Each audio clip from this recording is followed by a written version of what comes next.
What if truth arrives too late to matter? The final moments of life hold a strange power. In those last flickering hours, people sometimes speak the words they've held back for decades. Not out of courage, at least not the kind we celebrate in youth, but because time has stripped away the cost of truth. There is no job to lose, no family to shame, no punishment left to fear. Only the need to unburden. These are not stories of heroism nor villainy. They are stories of reckoning, of whispered truths spoken from hospital beds, of secrets once locked behind decades of silence and fear. This is a journey through 10 deathbed confessions that shook families, courts, governments, and entire nations.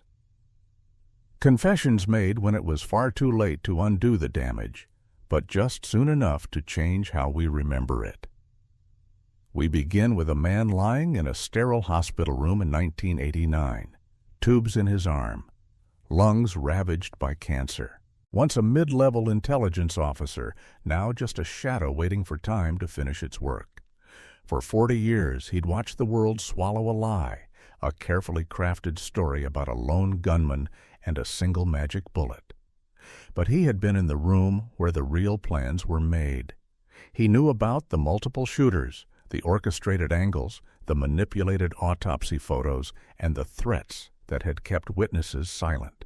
His confession, published after death, was dismissed by officials, but embraced by researchers who recognized its grim details. Then came the nurse, a life spent tending to others, hiding one irreversible mistake. In 1947, she'd switched 2 newborns during a chaotic shift in a crowded hospital nursery. She realized the error, but said nothing. And for 50 years, 2 boys grew into men and lives meant for the other. One with privilege, one with struggle. Both chasing shadows that never quite fit. Her deathbed confession unraveled identities and left 2 families to reckon with the lives they never lived. Next was the retired detective, lungs failing from emphysema, confessing that he'd helped convict an innocent man for murder, sending him to the execution chamber while the real killer walked free. He spoke names, recalled fabricated evidence, and the unbearable weight of watching justice die on live television. His truth cracked open a case long considered closed, and the man's family received the cruelest vindication. Proof of innocence, too late to save. These stories are not easy to hear. They're not meant to be. They ask questions we don't often dare to ask. What happens when truth finally comes, but arrives as a whisper in the final hours? Can it heal, or does it only deepen the wound? This series explores those final truths, the kind people carry for a lifetime and only release when the world has nothing left to take from them. From hidden children to covered-up disasters, from false evidence to buried war crimes, each chapter begins with a confession and ends with a question. What does it mean to know the truth too late? In the chapters ahead, we'll step into these moments of reckoning, one story at a time. Each begins with a voice, weak but unflinching, finally saying what should have been said long ago. Not all secrets are meant to stay hidden, but sometimes the truth doesn't set anyone free. It just lets the dying breathe a little easier. And for those left behind, it changes everything. It started with a whisper from a hospital bed in 1989. The man's voice was thin but steady. Cancer had devoured his strength, but not his memory. He was once an intelligence operative, a mid-level officer with access, not power. For decades, he'd watched the official version of the most debated assassination in modern American history play out on television, in courtrooms, and in history books. A lone gunman, a magic bullet, a tragedy with a tidy explanation. He had been there, not at the scene, but in the meetings. The quiet rooms where maps were spread across tables and routes were memorized. He hadn't pulled a trigger, but he had helped plan who would. The assassination, he said, wasn't the act of one man, but a calculated operation. There were multiple shooters, Professionals coordinated, positioned with deadly precision. One shot was never meant to do it all. That confusion about the number of shots, the strange trajectories, was no accident. It was part of the plan. He named names. Not all of them were famous, but some were. Government agents, criminal intermediaries. He described the collaboration between intelligence agencies and organized crime. He detailed how routes were altered, how decoys were used, how key pieces of evidence were tampered with or made to disappear. And then he spoke of the cover-up. Witnesses who were silenced or discredited. Photos that vanished. Autopsy results manipulated before independent experts could intervene. It hadn't been sloppy. It had been surgical. Why had he stayed quiet all those years? Because silence had kept his family safe. Because he knew what happened to people who told inconvenient truths too soon. But now he was dying.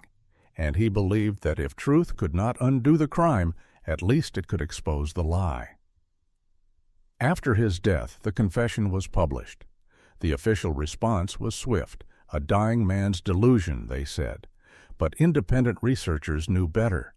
The operative had mentioned things that had never been public, details only an insider would know. His story aligned with inconsistencies in the official account that had never been adequately explained. The so-called conspiracy was no longer a fringe theory. It was a plausible reality, told by someone who had stood in its shadow. The confession didn't rewrite history overnight, but it shook its foundation. It forced historians and investigators to re-examine assumptions. Forensic experts reanalyzed trajectories. Old witness statements were revisited, and suddenly what once sounded implausible now made chilling sense. Still, no one was arrested, no new trials, no new commissions. The confession didn't lead to justice, but it changed the question from, was it possible, to, how did we ever believe otherwise? In the end, what mattered was not whether every word could be proven, but that this man, after decades of silence, chose to speak, not for attention, not for fame, but because the weight of the lie had become too much. What does it mean when truth comes too late for accountability, but just in time for remembrance? Some secrets die with their keepers. Others, when finally spoken, refuse to stay buried. And sometimes the last thing a dying man says echoes louder than anything he ever said while alive. It began with a trembling hand dialing a phone. In 1998, a retired nurse, 78 years old and fading from heart failure, called her daughter to her bedside. The nurse had lived a quiet life. No scandals, no headlines, just a long career spent in hospital corridors, comforting others. But there was one night half a century earlier that had never let her rest. She confessed it in fragments. In 1947, during a chaotic night shift in a crowded maternity ward, she had switched 2 newborn babies. The nursery was understaffed. She'd worked a double shift. There were crying infants everywhere. In the haze of exhaustion, she made a mistake. She returned 2 babies to the wrong bassinets. She noticed it later. Subtle differences in their features, skin tone, a gut feeling she couldn't shake. Panic set in. She froze. If she spoke up, she'd lose her job, maybe face criminal charges. So she said nothing. For 50 years, she watched from a distance. She followed both families through public records and social whispers. One child, raised by the wrong family, had grown up surrounded by wealth and opportunity. Prep schools, ivy-covered colleges, a corner office life. The other boy, also with the wrong family, had struggled, working class, hand-me-downs, but loved and supported. She knew each life had unspoken questions. She imagined them wondering why they didn't look like their parents, why certain traits skipped generations. The nurse carried their unknowing like a quiet sentence. Now, lying in a hospice bed, she couldn't carry it anymore. She told her daughter everything, names, dates, the night of the mistake. Her daughter was stunned, but promised to do the right thing. After the nurse died, the daughter contacted both families. At first, they dismissed it as nonsense, but DNA tests told the truth.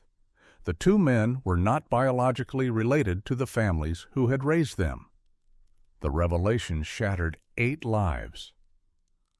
One of the men embraced the news. He met his biological family, shared meals, uncovered pieces of himself he hadn't known were missing. The other man recoiled.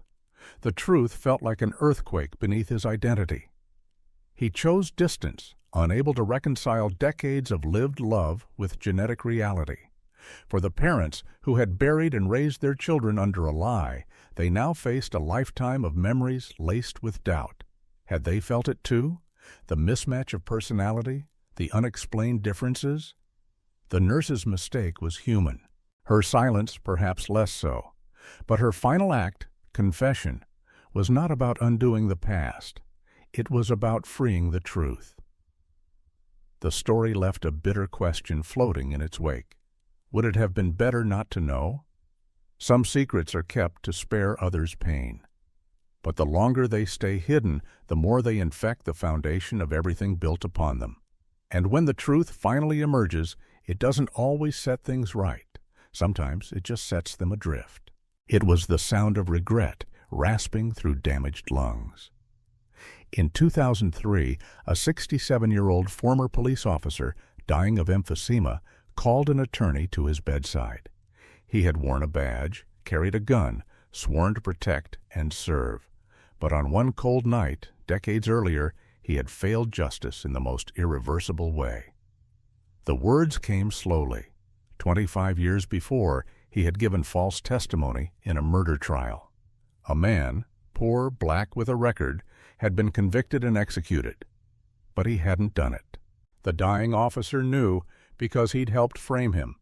It was a high-profile case, a brutal killing in a wealthy neighborhood. Political pressure mounted. A solution was needed, quickly, cleanly, publicly.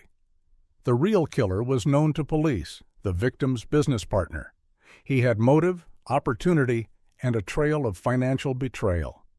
But he also had lawyers, connections, and the power to make things disappear. So they turned their attention to someone who couldn't fight back. A construction worker with a minor criminal history who happened to be nearby. He had no alibi, no legal team, no power. Just bad timing. The officer described how evidence was planted. Witnesses were coached. A coerced confession was extracted after 30 hours of interrogation without a lawyer. The crime scene was rewritten with false reports and fabricated timelines. He had gone along with it. He told himself it wasn't his decision, that the department needed a win, that the man probably did something else anyway.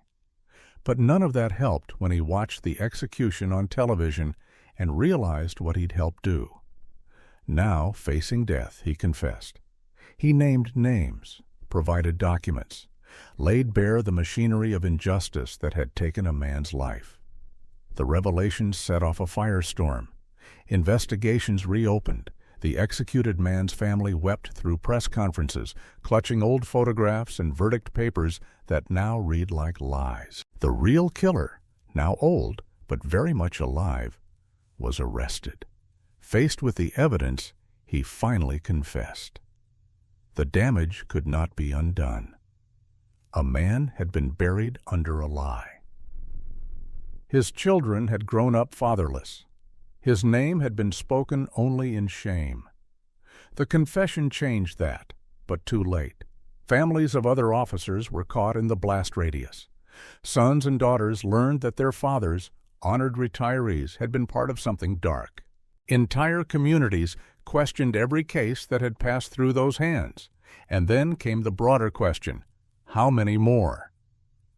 If one man could be executed on fabricated evidence, how many others were still waiting on death row, their truth silenced by fear or convenience? The confession became part of a growing reckoning with the justice system, not as a singular failure, but as a symptom of something deeper. A system built to appear unshakable, but haunted by the quiet erosion of integrity. In the end, the officer died before facing legal consequences, but his final words forced a reckoning he'd avoided in life. Sometimes justice doesn't come with a gavel. It comes with a whisper, a file folder, a man too sick to lie anymore. And sometimes the truth feels heavier than the crime itself, because it waited until no one could be saved. It began with a phone call and ended with a box of documents. In 2007, a retired engineer, ravaged by ALS, barely able to speak, summoned a team of environmental lawyers to his home.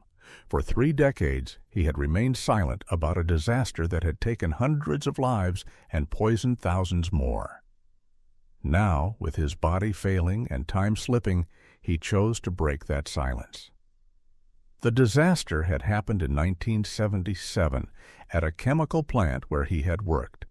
A massive explosion, followed by a cloud of toxic gas, killed over 300 people within hours. Thousands more suffered long-term health problems.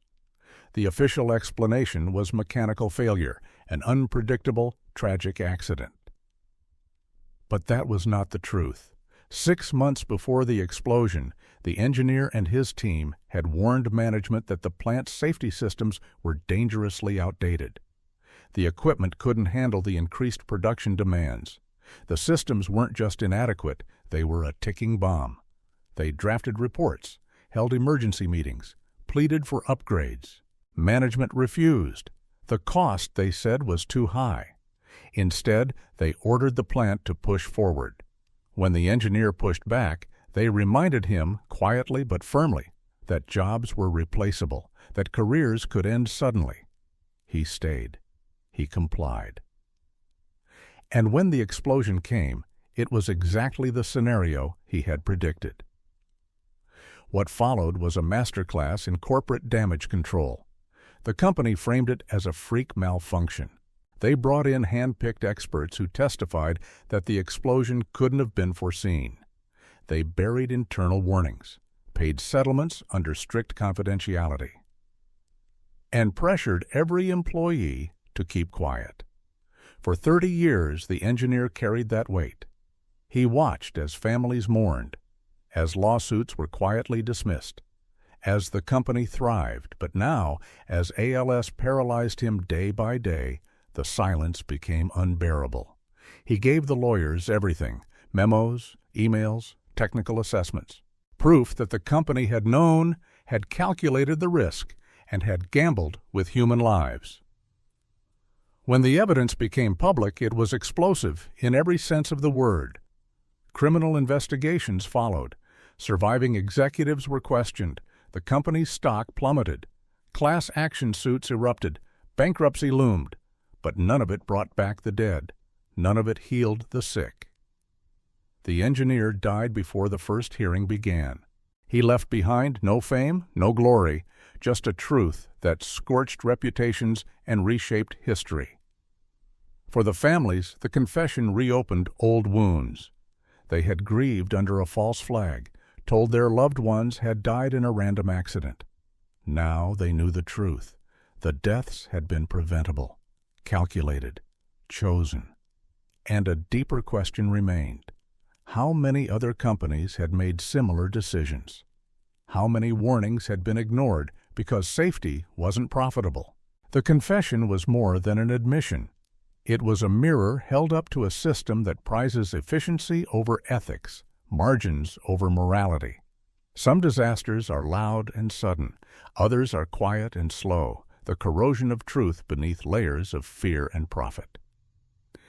In this case, the truth came in a whisper, but it thundered long after the engineer was gone. It began in a sterile hospital room with family gathered close. In 2012, a 71-year-old businessman lay dying of pancreatic cancer. Around him stood his wife of nearly 4 decades, their adult children, and a lifetime of assumptions. He had called them in, not for goodbyes, but for revelation. He confessed slowly, almost clinically, as if delivering a quarterly report.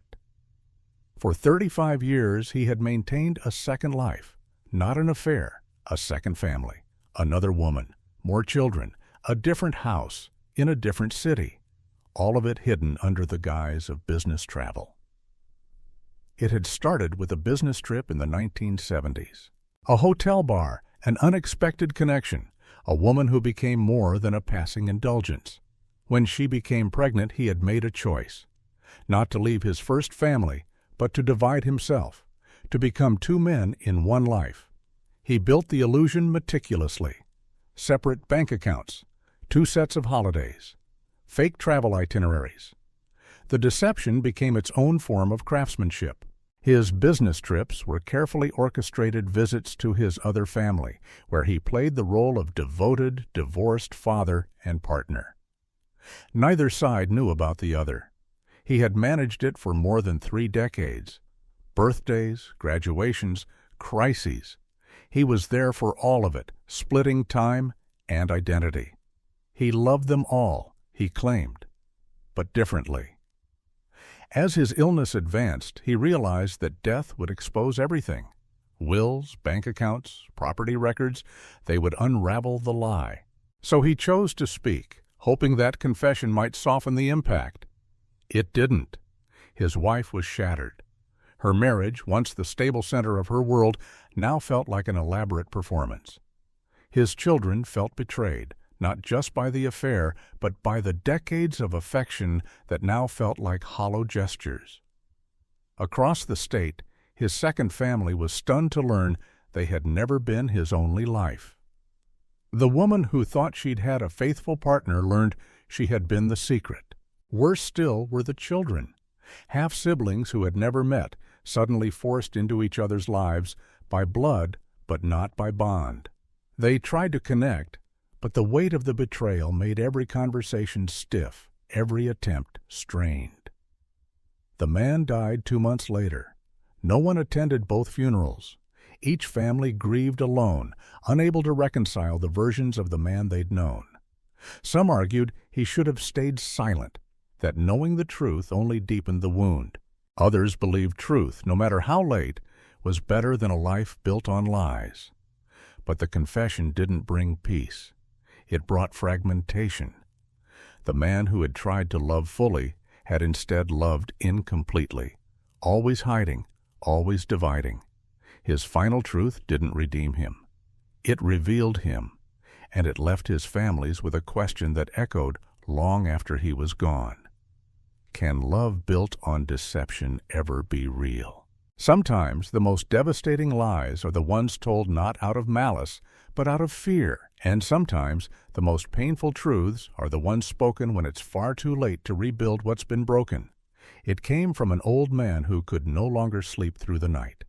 In 2001, a 79-year-old veteran, breath-heavy with heart failure, reached out to a human rights organization with a burden he'd carried since World War II. His voice was fragile, but his memories were sharp.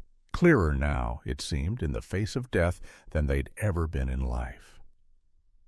He confessed to a massacre, not a battle, not a skirmish, a slaughter. In 1942, his unit had been deployed to an occupied territory. One village, small and remote, had been suspected of aiding resistance fighters. The order came down: make an example, not an investigation, not arrests. An example. They rounded up everyone, over 200 villagers, men, women, children, some crying, some too stunned to move, others trying to hide infants under shawls. No one was spared. The executions were systematic. The bodies were burned, the village erased. Official reports blamed enemy shelling, combat losses, collateral damage. The veteran had convinced himself for decades that he was just following orders, that it was war, that it wasn't his fault. But the faces, those didn't fade. They visited his dreams. They stared through the cracks in memory and waited.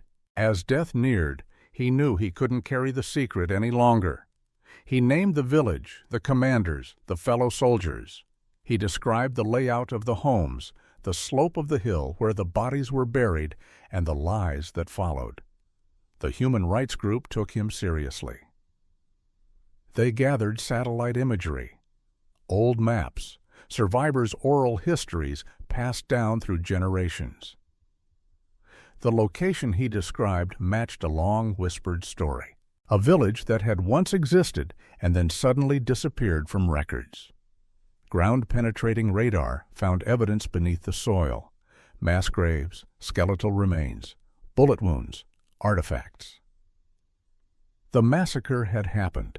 Families from the region had always known. Grandparents had told them. But no one had believed. Official documents said the village was destroyed in combat. The names of the dead had never been recorded.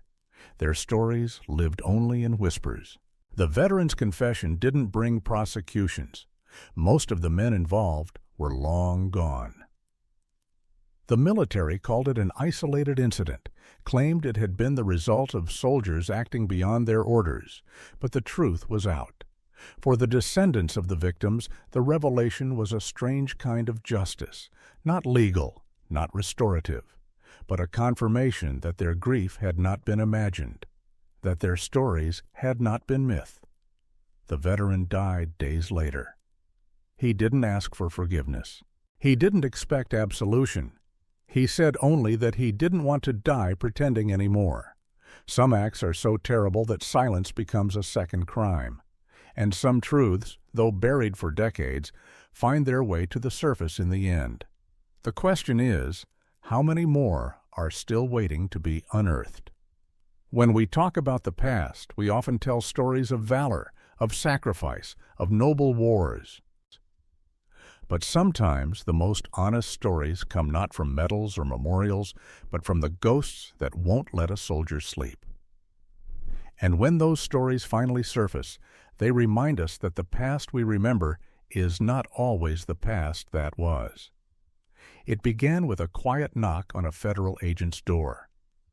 In 2014, a 68-year-old woman, frail and fading from cancer, asked to speak with the FBI. Her voice was soft, but her story was seismic. For decades, one of the nation's most haunting child abduction cases had remained unsolved. A baby, stolen from a hospital nursery in 1969, had vanished without a trace. Now, she said, the missing girl was alive and had been living as her daughter. She confessed to everything. After suffering multiple miscarriages and falling into depression, she'd become obsessed. The grief hollowed her. She'd seen an article about the birth at a nearby hospital. That was all it took. Wearing a nurse's uniform she'd purchased secondhand, she walked into the nursery, picked up the infant, and walked out. No alarms, no resistance. Just a mother consumed by desperation. She moved states, created a forged birth certificate, changed her name. She raised the child as her own, lovingly, tenderly, as if biology had never mattered. The girl grew up unaware. She had a happy childhood, good schools, sleepovers, summer vacations. She married, had her own children. Her life, built on a lie, looked as ordinary and beautiful as any other. But guilt is a patient shadow. Every birthday, every holiday, every moment of joy was also a reminder. The woman watched news specials about missing children and held her breath. She saved newspaper clippings. She wept privately, knowing the family she'd stolen from was still out there, still grieving. As her cancer advanced, she couldn't carry the lie anymore. She gave the FBI names, dates, forged documents. DNA testing confirmed everything. The child, now a 45-year-old woman, was stunned. Her entire identity unraveled in a matter of days. The woman she had called Mom was her kidnapper. Her biological parents, who had spent decades mourning her presumed death, were alive, waiting.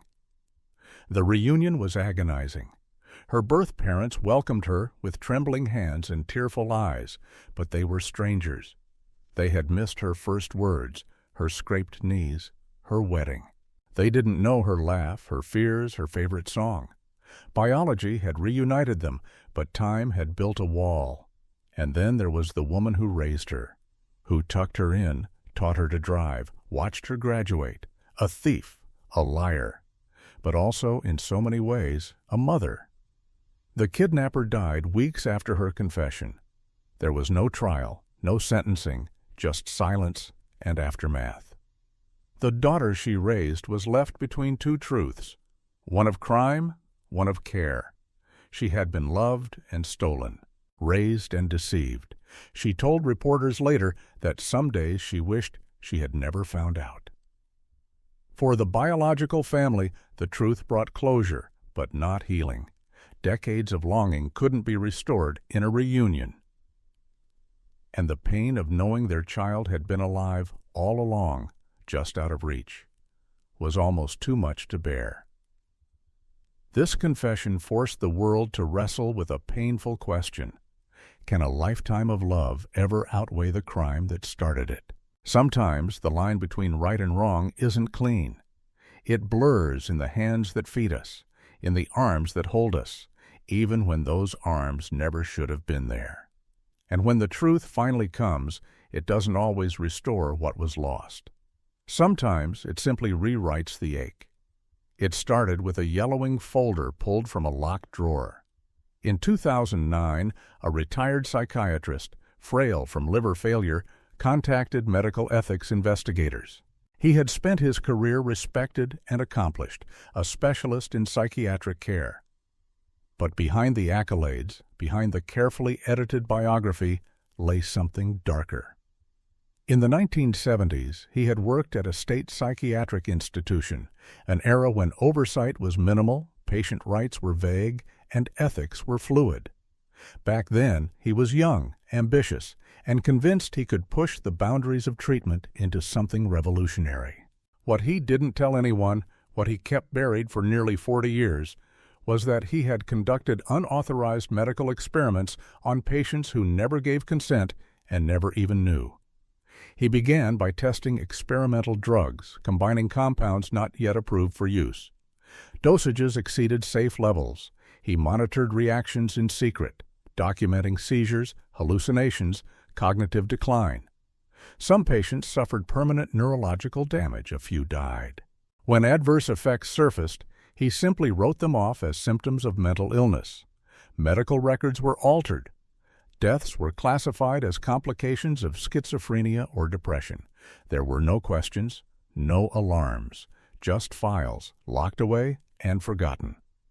Eventually, oversight improved. Regulators began appearing more frequently. The doctor pivoted to traditional practice, left the institution, and rebuilt his reputation. He lectured, published, and became a trusted figure in his field. But the faces of those patients never left him. Men and women institutionalized for minor breakdowns or poverty, reduced to test subjects in a system that saw them as disposable. As his health declined, the silence became unbearable. He gave investigators detailed notes, handwritten logs, falsified medical charts, names of victims. He named other doctors too, ones who had done similar things, encouraged by a system that rewarded risk and ignored consent. The investigators were stunned. They tracked down surviving patients and families. Some victims had spent their lives in assisted care, never understanding what had happened to them. Others were long dead, their obituaries cold and generic. Their families wept at the realization that their loved one's suffering had been inflicted, not inherent. The revelation was a fracture in the foundation of medical trust. Lawsuits followed. Reforms were demanded. Institutions were forced to confront past abuses buried beneath bureaucratic silence. The doctor died before any charges were filed. There was no trial, no public reckoning, just a long list of victims and a quiet apology from institutions that had looked away for too long. For the families, the confession brought both clarity and torment. Knowing the truth explained the past, but it couldn't change it. The harm had been done. The people responsible were mostly dead or retired. And a deeper, chilling question lingered. How many more experiments had been hidden under the guise of care? Sometimes the white coat becomes a mask, and healing becomes harm. The confession didn't bring justice. It brought memory, restored, painful, necessary. Because history isn't just what we record, it's also what we bury. And every so often, the truth claws its way back to the surface, asking not for punishment, but for remembrance. It ended where so many crimes begin, in the quiet corners of routine. In 2016, a former forensic technician, dying of brain cancer, requested to speak with a legal advocate. She had worked in a state crime lab for over 15 years, processing DNA evidence in high-stakes criminal cases. Her role had been considered scientific, impartial, objective. But what she confessed shattered that illusion. She admitted to contaminating evidence, intentionally and repeatedly. At first, it had been carelessness. Mislabeled samples, broken chain of custody procedures, shortcuts taken to speed through overwhelming caseloads. But then came the cover-ups. When discrepancies appeared, she falsified records to hide her mistakes. She altered documentation, swapped vials, shifted blame. And once the cover-up began, it didn't stop. Over time, she sabotaged hundreds of cases. Not maliciously, she claimed, but to protect herself, to keep her job, to avoid consequences.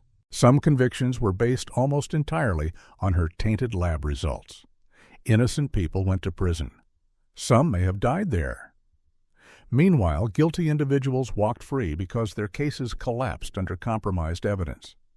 For 20 years after leaving the lab, she stayed silent, built a quiet life, tried to forget.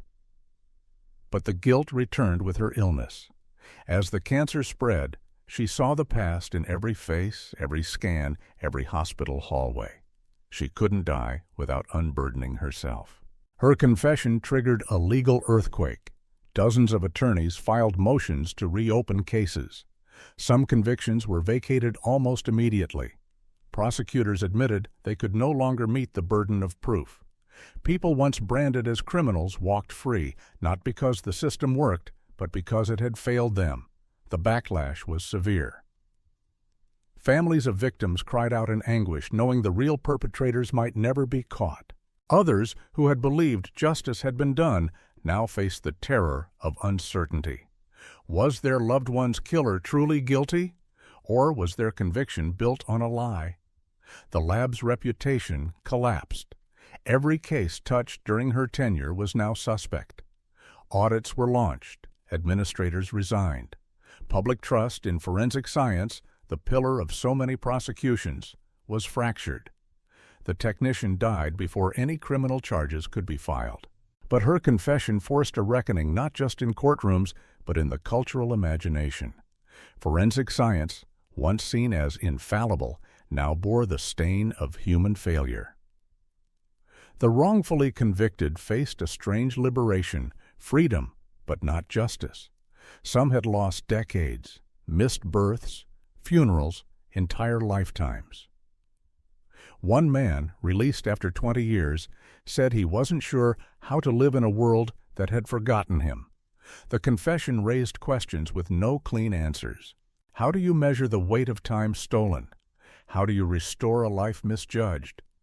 Sometimes the most damaging crimes are committed not with malice, but with indifference.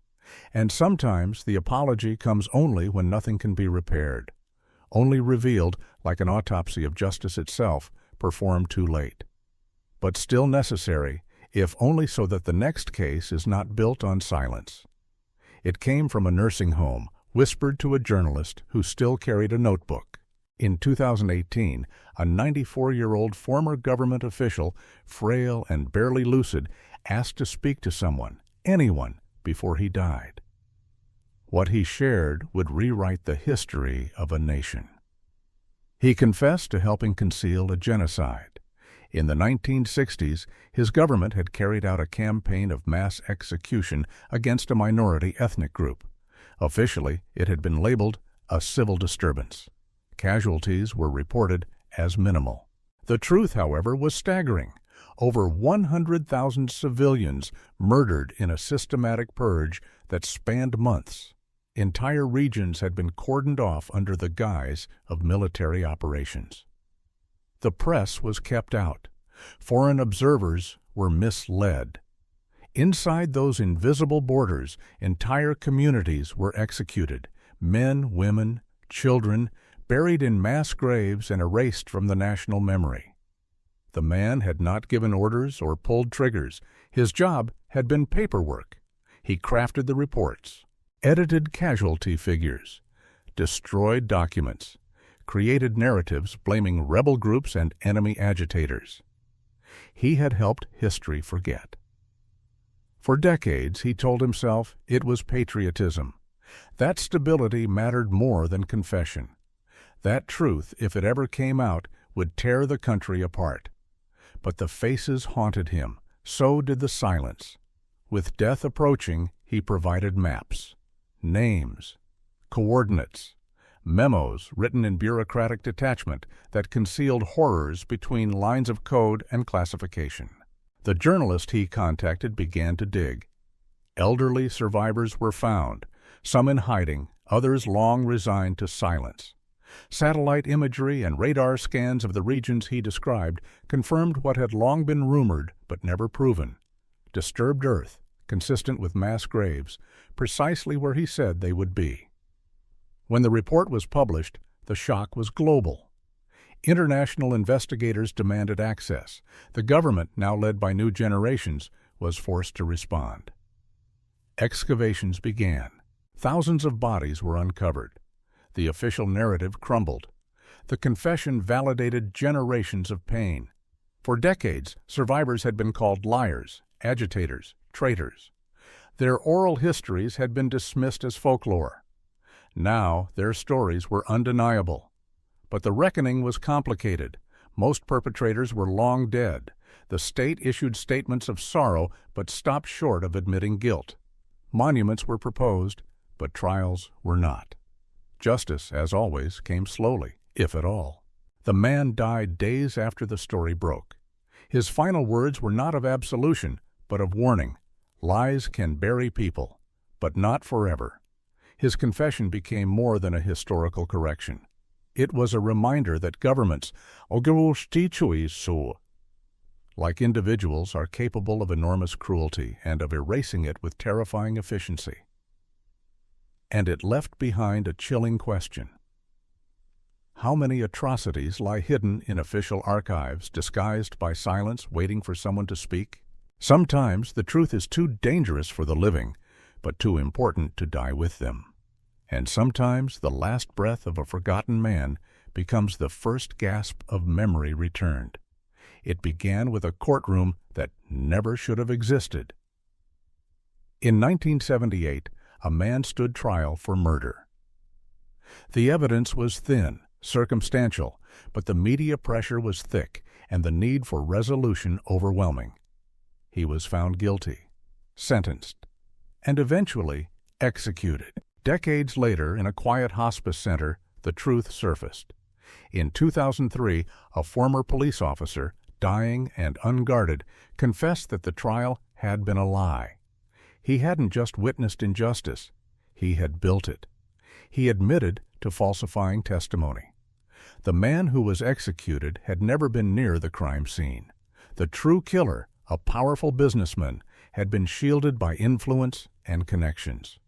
The officer's superiors had made their choice: prosecute someone expendable, close the case, keep the public calm. He described how he had been instructed to ignore real leads, how physical evidence had been altered. Witnesses were coached, others dismissed. A coerced confession had sealed the verdict. He had sat in the courtroom, knowing the man on trial was innocent. He watched the sentence delivered, watched it carried out.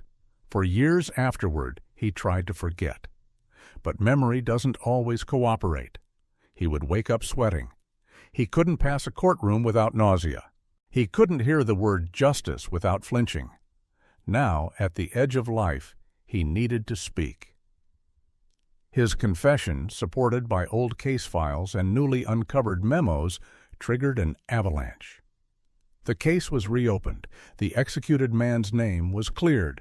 The real killer, now old, reclusive, was finally arrested. His confession matched details that had been hidden for decades, but the damage had already been done. The executed man's family had lost a son, a brother, a father. No courtroom could give those years back. No apology could resurrect what was buried. The community, once so certain of guilt, now faced the shame of complicity. The newspapers that had called for swift justice published retractions in smaller print.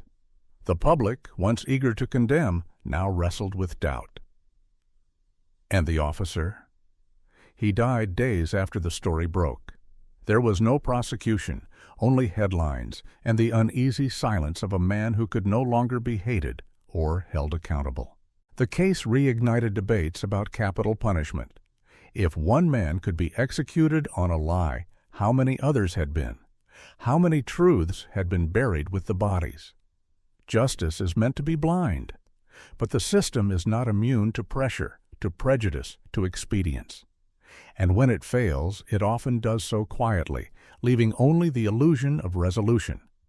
Sometimes truth comes after the verdict, after the execution, after the silence. And when it does, it asks, what is justice worth if it arrives only after death? And who speaks for those buried beneath the weight of lies? In this case, it was a dying man who finally chose truth over silence, but only when it was too late to matter, except to memory itself. It began with a paper trail buried in plain sight. For decades, a massive industrial disaster had been labeled a tragic accident, an unforeseen failure of machinery. Hundreds dead, thousands ill, a chapter closed in public memory. But in truth, that chapter had been edited, and the real story began to emerge in the final breaths of a man who could no longer carry the lie. In 2007, a retired engineer with advanced ALS invited environmental lawyers into his modest home. He could no longer walk. His voice was a whisper, but his mind was clear and filled with the names, memos, and warnings no one had listened to. He had worked at the chemical plant where the disaster occurred. 6 months before the explosion, he and his team had sounded alarms. Critical safety systems were failing. The plant was running over capacity.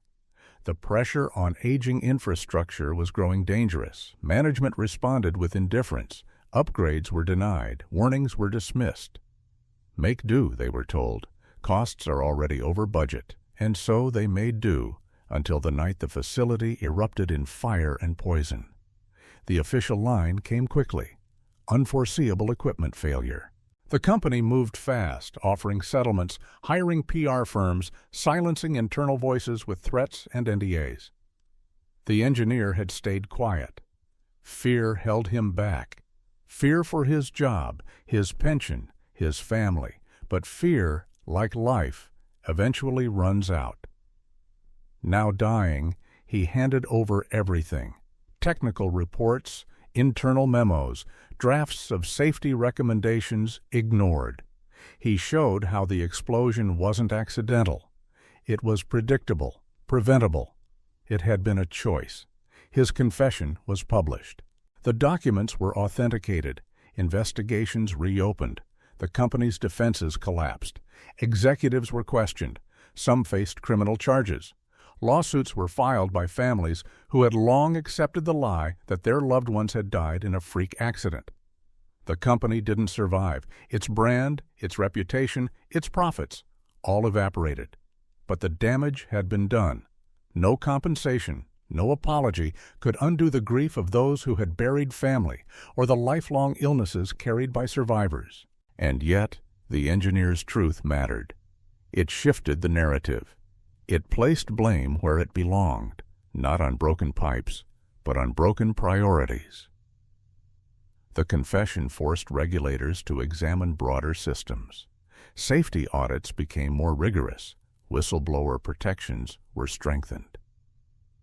Policies changed, not because someone spoke out at the right time, but because someone spoke out at the last possible moment. Some of the engineer's colleagues resented his confession. They had kept their heads down too. Now they were part of the story. But others thanked him, quietly, privately, with tears. Because even too late truth can be a form of justice, the lesson wasn't just about corporate greed. It was about the cost of silence, about the people who suffer while decisions are made in boardrooms, and the time bombs that tick beneath systems built for speed, not safety. And the deepest question left in the wake was this: if he hadn't spoken, would anyone ever have known? Sometimes history is rewritten not by the bold, but by the dying. And sometimes the last truth is the one that finally tells the whole story. What do we make of truth that arrives only when no one can fight back? 10 deathbed confessions, 10 moments where the veil lifted, briefly, painfully, and let the truth crawl through, not to bring resolution, not to offer redemption, but to leave us staring into the face of something we thought we understood and now cannot unsee. The stories we've explored are as varied as they are devastating. An assassination reimagined as conspiracy, babies switched in silence, justice perverted for convenience, disasters disguised as accidents, lives stolen and rewritten. Each confession is a doorway into a parallel reality, a version of history that ran silently beneath the one we were told. What connects them is not just the magnitude of the secrets, but the timing of their release. Why did these men and women wait until the edge of death to speak? Why not earlier, when truth might have made a difference? The answer is simple and deeply human. Fear. Fear of consequences, of shame, of losing what had been built on the lie. So the silence stretched for years, for decades, until death offered the one freedom no system, no threat, no regret could stop. And yet, these confessions are more than just revelations of hidden crimes. They are maps, showing us where our systems failed, where humanity bent under pressure, where courage was delayed too long. Each part of this narrative leaves behind a question, unanswered and echoing. Would we want to know we were switched at birth? Would justice, served late, still be justice at all? Is a mother who kidnaps and loves still only a criminal? Is truth worth the destruction it sometimes brings? These stories don't ask for conclusions. They ask for reflection. Because for every confession spoken, there are countless more that never found breath. Secrets carried into graves, files destroyed, words withheld.